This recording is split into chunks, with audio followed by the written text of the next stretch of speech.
إله إلا الله محمد رسول الله. أعوذ بالله من الشيطان الرجيم. بسم الله الرحمن الرحيم. الله أكبر الله أكبر الله أكبر الله أكبر الله أكبر الله أكبر ولله الحمد. أعوذ بالله من الشيطان الرجيم. بسم الله الرحمن الرحيم. لا الشيطان الرجيم.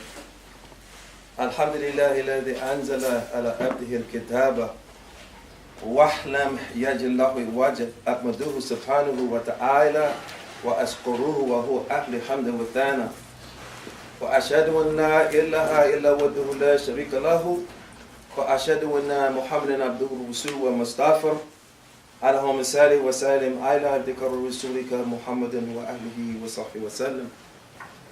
Alhamdulillah bil alamin. We thank Allah Almighty. Alhamdulillah, alhamdulillah. If we wake up in the morning and we see that we're still here, the first thing you should say when you wake up is Allahu Akbar. Because Allah Almighty takes the soul and returns the soul. And if Allah Almighty returns our soul to our bodies, He has given our bodies another day of honor. Another day. If we've done everything wrong in our lives, and the last day that we're on the planet, we do a good deed, Allah Almighty will erase all that we've done that was not in accordance with Allah Almighty's plan for us. So He gives us another opportunity to say, is that the last word? Is that the best you can do? Is that your final action? We want our last action to be our best action.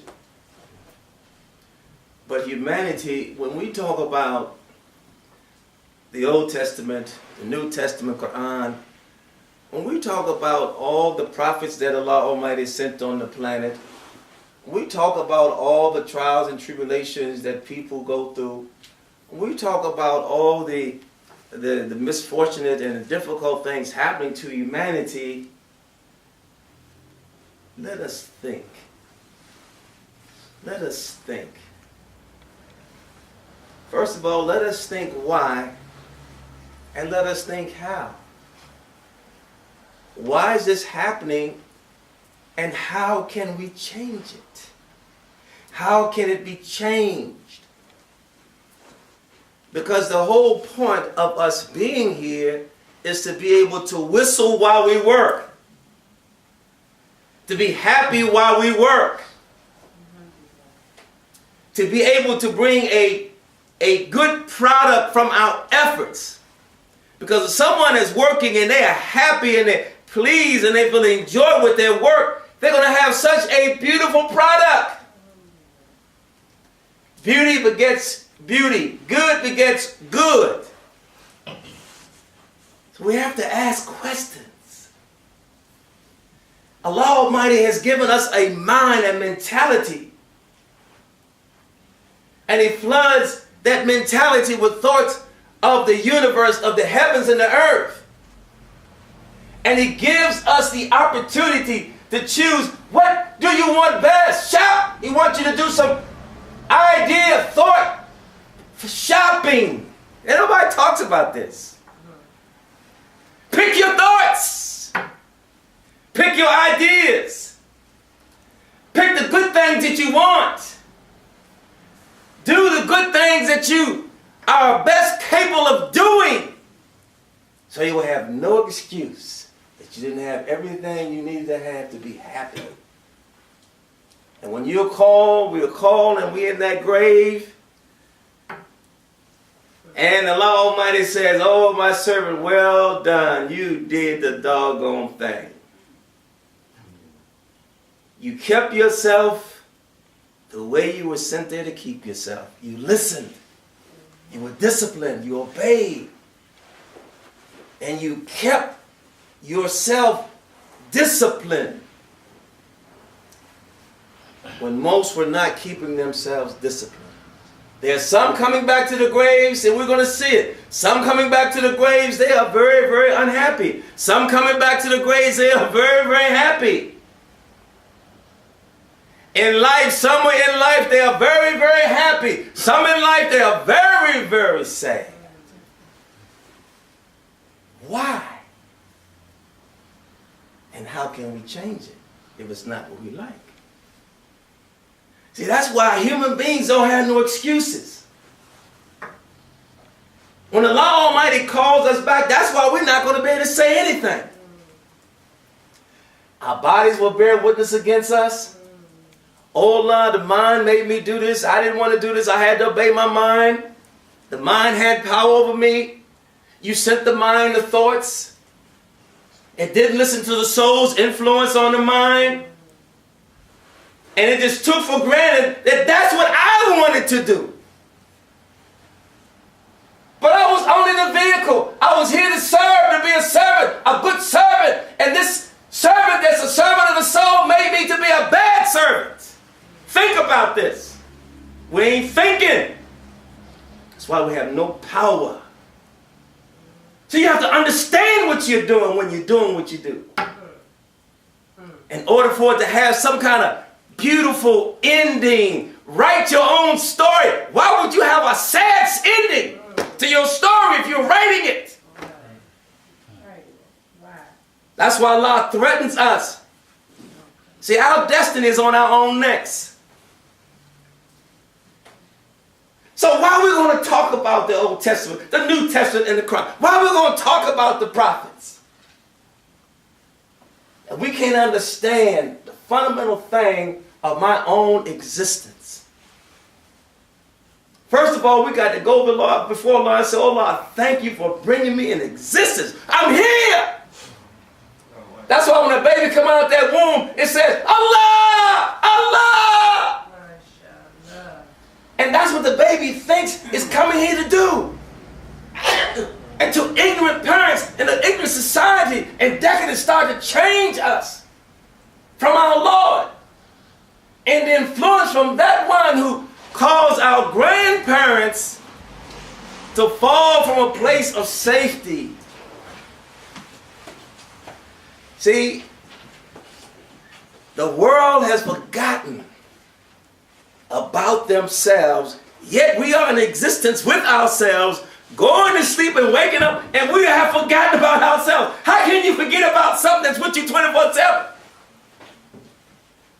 That means that the arch deceiver is such a master at deceiving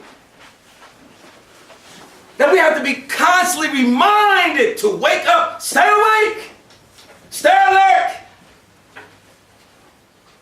Don't let that part of you that's rebellious, can be rebellious to your Lord, leave its post.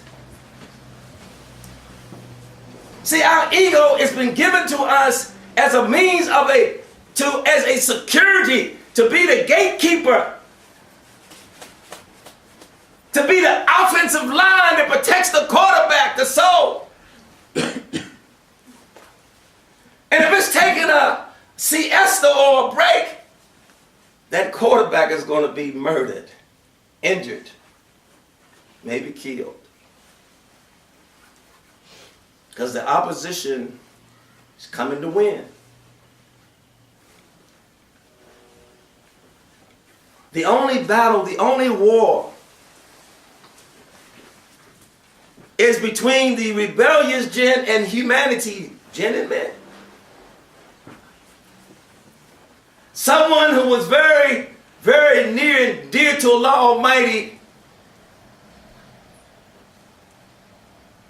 was given a position. He reneged because he was jealous that Allah Almighty had created someone that he loved. He felt that he loved more than him. You have to understand the nature of the jinn. Not all jinn are bad because they're jinn present. They're good jinn and they're bad jinn. But those rebellious jinn, shaitan, they are created from a smokeless fire. They have the ability to possess us, to whisper to us, to consume us, to direct us, to misdirect us. And that conversation with Eve and Shaitan wasn't one conversation. That conversation was constant. It was a constant. And then when Eve accepted his friendship, because see, Shaitan, he comes on us with sincerity, like he's our sincere advisor. And we let him in, able to sit down. And he constantly gets closer and closer and closer. He's razzling and dazzling us and distracting us. Then he overcomes us, and then we become him. When Shaitan possessed Eve, then he came on Adam. Coming on him, coming on him, coming on him. Then he accepted, he got closer and closer. Then Adam became Shaitan. Became a Shaitan. People don't talk about it like that. We need to be real about this thing, because this is serious. And so when they rebel against Allah Almighty, only Shaitans rebel against Allah Almighty. Only Shaitans can rebel against Allah Almighty. Then they fell from position, and now they became naked and became aware of their nakedness. They became shameful. Allah said, why are you shamed? And they tried to defend that. So we have to understand that our ego is to stay on post. That is our gatekeeper. It has to submit to that part of itself that's superior to itself.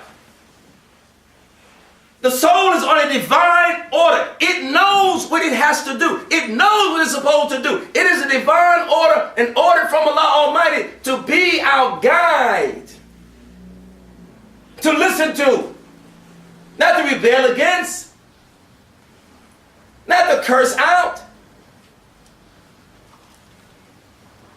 When they fell, same thing happened to Cain and Abel. Cain was doing his work, Abel was doing his work. Allah Almighty was pleased with Abel's work. Then Shaitan came on Cain and said, look, Allah Almighty is showing more favor for him. You're working just as hard as he is. What is he doing that you're not doing? Cain started to listen. Came closer, and closer, and he possessed him. And Cain became Shaitan, a Shaitan. And he killed his brother. Only one who's possessed by Allah Almighty can kill his brother or his sister. That one of the first laws of Moses, thou shalt not kill, which Allah gave to Moses as one of the 10 Commandments. So he became a devil. That scenario went on and on and on. But Allah Almighty never leaves us. There was one called Herod, a king. Allah Almighty raised him, like he had raised Azazel, in a position of leadership. And he was so happy that, oh, I am something. I'm a Lord. Oh, I'm blessed. But he was unjust to the people that he was supposed to be the servant of. He was enslaving them, taking their rights. And Allah Almighty sent him a warning through a dream that he was going to raise somebody up. And they would not be like you. They would enjoin good and forbid evil. And they would bring your kingdom down. That's why when that sign came, they saw that star in the sky, that Esau ibn Maryam, Jesus Christ, was going to be born. Herod sent people from east to west, north to south, to kill every newborn baby that was going male. He knew it was going to be a male. Every new male baby killed them. That's why they had to get out of Dodge. They had to hide them somewhere out in some farmland. In a little box somewhere. In a barn. Same thing happened to Prophet Ibrahim alayhi salam. They were worshiping the idols and they were doing all kinds of abominations. Allah Almighty sent him a dream. Because he was unlawful and he was unjust to the people. Allah sent him a dream. Going to raise somebody. Male. Will bring your kingdom down. He will enjoin good and forbid evil. He will not be like you. Same thing happened. Go out and kill all the first males. See, you have to understand a pattern here. You have to understand this. This hasn't changed. This is 2013. This is still happening. What did he do with Moses? Same thing. Before Moses was gone, before he was born, there was a hit on Moses' head before he was born. This was a king. Look how scared he was. Lord warned him. I'm going to raise somebody. They're going to get those people out from your bondage because you are unjust to them. We tested you by giving you position. Now you have discredited us. You are following your ego. Your ego should be the gatekeeper to the better part of you.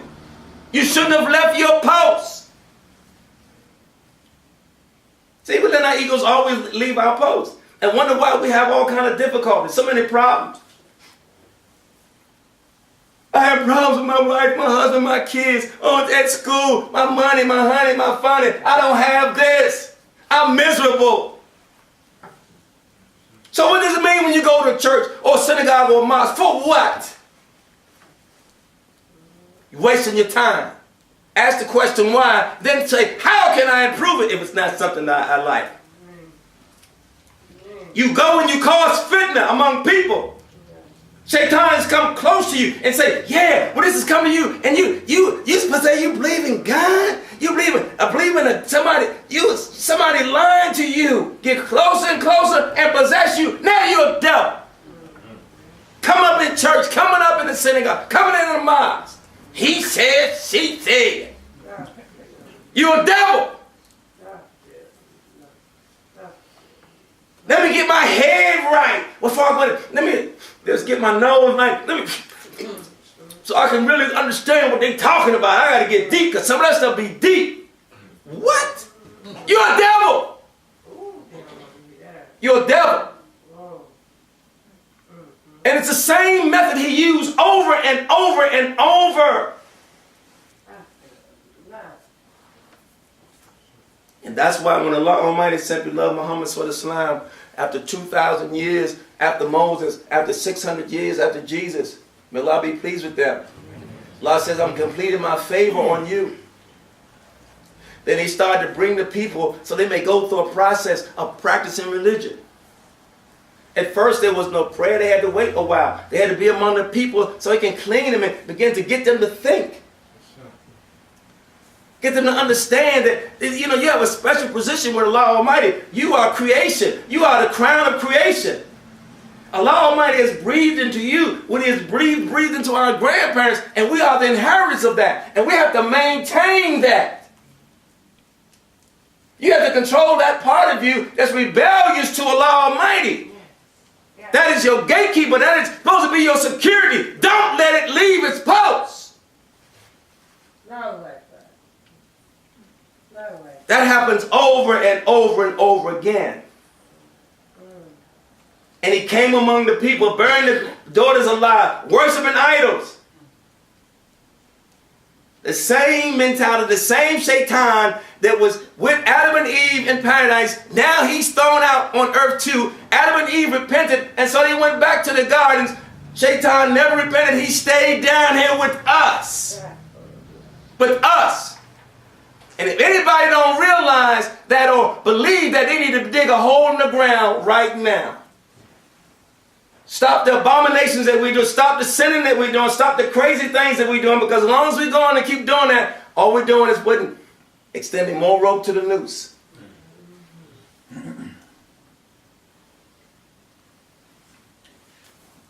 And every time that Allah Almighty has allowed Shaitan to be able to come into power, he always warns him. And then when Shaitan is warning, get the warning, he doesn't repent. What he does is go out and try to kill those who might be an adversary. Shaitan still ain't got it. Here now, the people, the descendants of Bilal radiallahu anhu, who was the caller to prayer, doing all kind of abominations all around the world. They're saying, oh, the blacks of America are some of the most decadent people. When you go there, don't go in certain areas. Who put that out? That's from Shaitan. He knows from among those people, Allah Almighty is going to raise up that from those people and bring about a people that will bring everybody back to Allah Almighty. Shaitan knows that.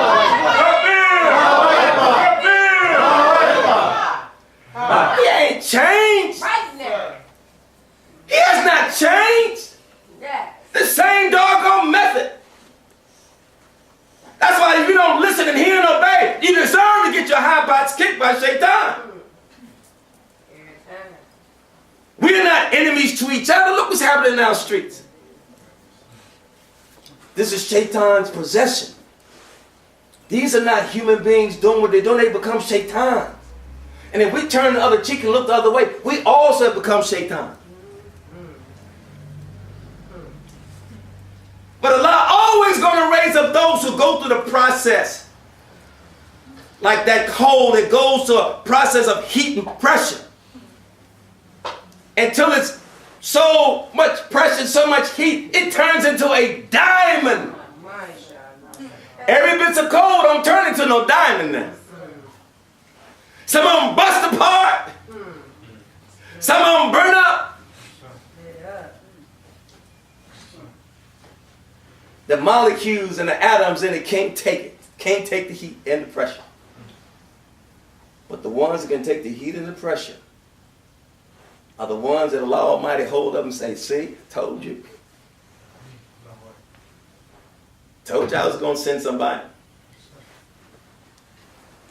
And there's a distinction. Even when you plant your crops, all the crops don't grow.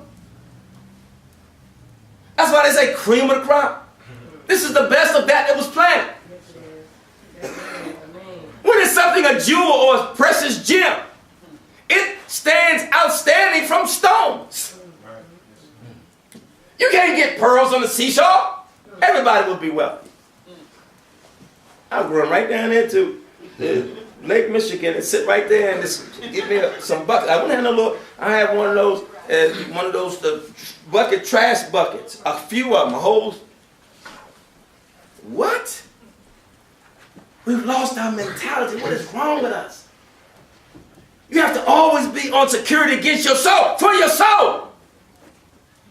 So when Allah Almighty sent the Prophet Muhammad ﷺ and he says, I've completed the religion, my favor on you. Now I'm going to teach you how to fight. Had us fasting. That's a purification. Before we even pray, make wudu. Take ghusls. Coming from places of nature, clean yourself. Why? Because this thing is between rebellious jinn and human beings. And jinn are created from a smokeless fire. Listen to me now. They're from a smokeless fire. And water burns them. So when you stand in wudu, they're less likely to come on somebody that's in purification from that water. You going to making your prayer. You say, no, I don't feel like praying. I don't feel like fasting. Well, Shaitan is like saying, thank you.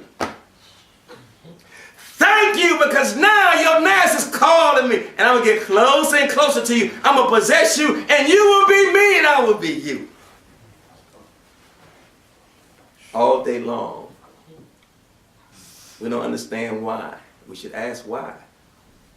And we should look to see how we may do to improve. Because when you wake up in the morning, or when you wake up, you should praise your Lord. Go to the offices of nature, make wudu, and at least acknowledge your Lord in a couple of rakats or something. It purifies you. It keeps Shaitan from whispering in your ears. It keeps Shaitan from coming closer and closer to you. To do what? To possess you. Why? Because he don't like you. He don't like you. Allah showed favor of our grandparents over his rulership. So Herod, Nimrod, Pharaoh, all of the same. It's Shaitan through them. They were possessed. They also came through a mother. They also had a soul. But Shaitan tested them. Allah tested them through Shaitan. And the Prophet Muhammad said, if Allah Almighty would have given any of us what he gave Pharaoh, we would be just like him. So it's a lesson. It's a lesson. We're not getting the lessons.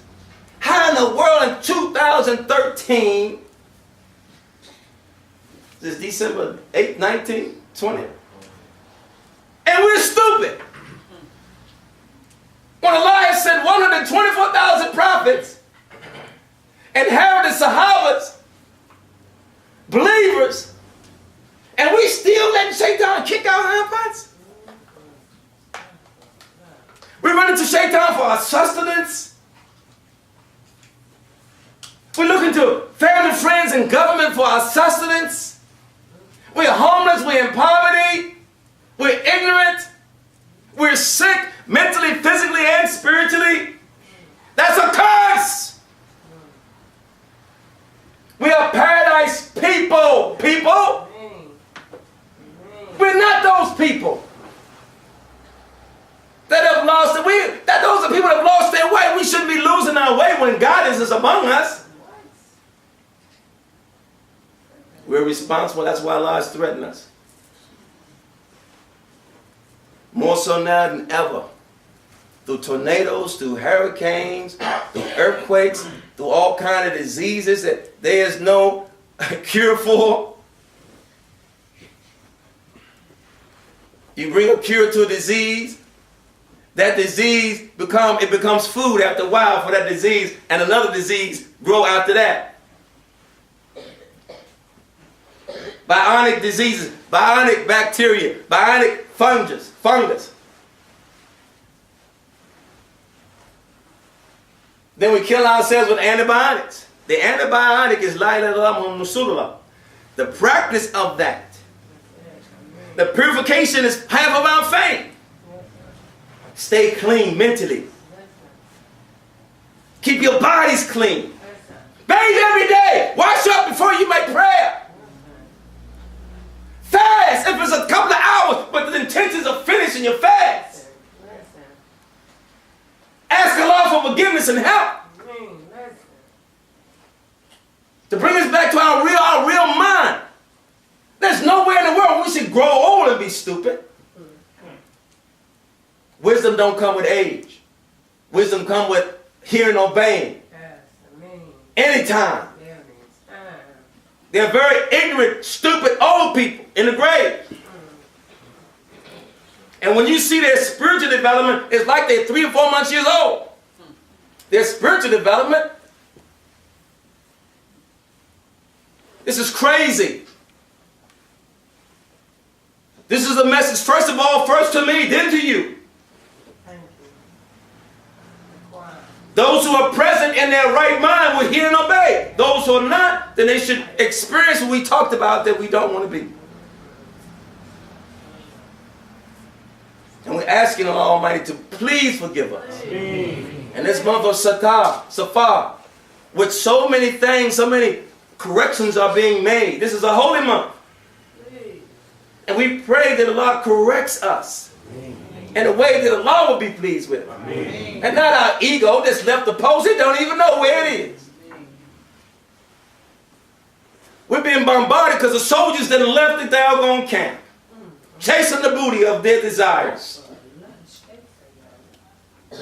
And we don't understand because we ain't listening and applying. Then you always want counseling. For what? Counsel your doggone self. Listen to that part of you that knows. Nobody got no time to be listening, solving your problems. You don't know when Allah Almighty is going to take you. How are you going to wait for somebody to come solve your problem? Drop your buckets where you are. Rely on your Lord and yourself. And Allah will send you what He needs to have for you. He can reach us anyway. We're not here to die as a stupid people. We're being honored to represent Allah Almighty. We're paradise people representing paradise. We came to show the world what paradise is about. But we show them what hell is. We didn't come here. You don't need no mind to do that. That's for no-minded people. We have to show that part of ourselves that Allah Almighty has put in us. Then Allah will raise us and say, look at this, look at this diamond, look at this, the most precious of all gems and treasures is an obedient servant of my Lord. Allah will show you everywhere.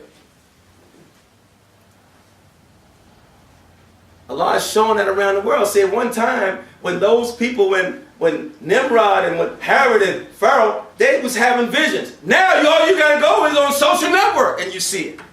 Go on TV. Allah show signs. Allah show signs who He support. And they shine. They glow. And they attract. Allah ain't got to send no more dreams. You be on your TV, on your radio, or your telephone, Allah will flash it right there. You see, bam! Warning. We better hope that Allah won't destroy the technology, but we better hope that He don't destroy before we know who we are and whose we are. Because once Allah takes those signs from our view, we easy to forget. So we're asking Allah to forgive us and help us. Woman, Allah, thank you, Father.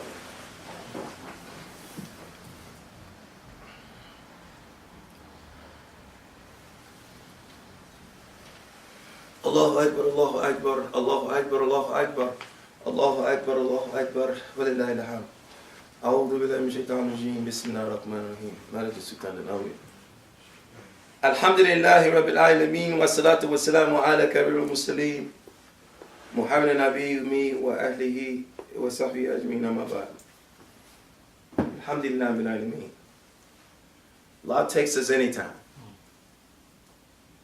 And no one has been privileged for another day unless we wake up that day. Every day is a birthday. Every day is a new day. Every day is a holy day. The reason Friday is a day that Allah Almighty loves because we're reminded that this every day is a holy day. To be reminded. Don't take lightly your breaths. Because it can stop. Anytime. That part of us that's not of us is our servant. Our ego is our servant. Ride it! They say the sultans during the time of the Moors, when they conquered Spain, and during the time of the Ottomans, the sultans used to come out on their porches like this, and the horse would be grazing, and it would run up, so the sultan could just Get on the horse. That's how the ego has to be trained. It has to know that it is your servant. And it is humble and honored to serve. Sultan had to go somewhere and the horse running off somewhere after some other horse or some food or whatever. And the Sultan has a job, he got to do what he got to do. They're going to shoot that horse. That horse is going to be destroyed. That horse is going to be dishonored. And that's why we're being dishonored. Killing each other in the streets, that's a dishonor. Being in poverty, that's dishonor. Being sick mentally, physically, and spiritually, that's a dishonor. Lacking anything, that's a dishonor.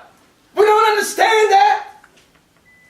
That's dishonorable. That's like a dishonorable discharge.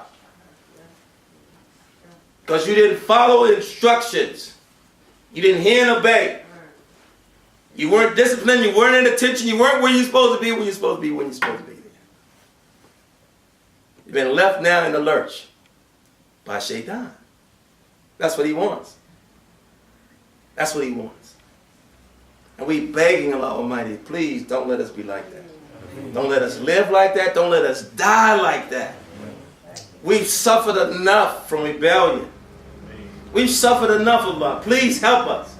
ومن لا توفيق الفاتحة بسم الله الرحمن الرحيم الحمد لله الرحمن الرحيم مالك يوم الدين إياك نعبد وإياك نستعين اهدنا الصراط المستقيم صراط الذين أنعمت عليهم غير المغضوب عليهم ولا الضالين